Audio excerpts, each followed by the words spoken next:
मी बघूयात मुख्यमंत्री एकनाथ शिंदे आज शिवसेनेच्या आमदारांसोबत बैठक घेत आहेत। संध्याकाळी 6 वाजता वर्षा निवासस्थानी ही बैठक असेल। त्यानंतर संध्याकाळी 7 वाजता खासदारांची बैठक असेल। आगामी विधानसभा निवडणुका आणि राज्य मंत्रिमंडळ विस्तारासह लोकसभा निवडणुकीच्या निकालावर या बैठकीत चर्चा केली जाईल।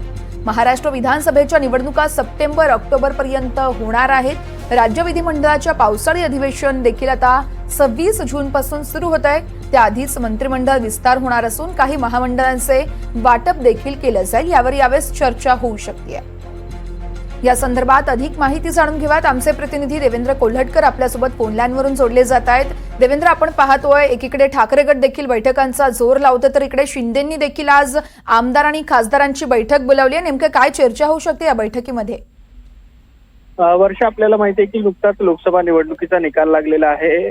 काल शपथविधी देखील पार पडलेला आहे आणि आता सगळ्यांचं लक्ष असेल ते महाराष्ट्रात होणाऱ्या विधानसभा आणि या दृष्टीनेच आता आज आपण बघतो की बैठकांचं सत्र पार पडतं। एकीकडे ठाकरे गटाने देखील आज शिवसेना भवन इथे दुपारी बैठक बोलावली आहे, तर संध्याकाळी शिवसेना शिंदे गटाची देखील बैठक होती। मुख्यमंत्री स्वतः या बैठकीमध्ये असणार आहेत। आमदार आणि खासदारांची ही बैठक असणार आहे।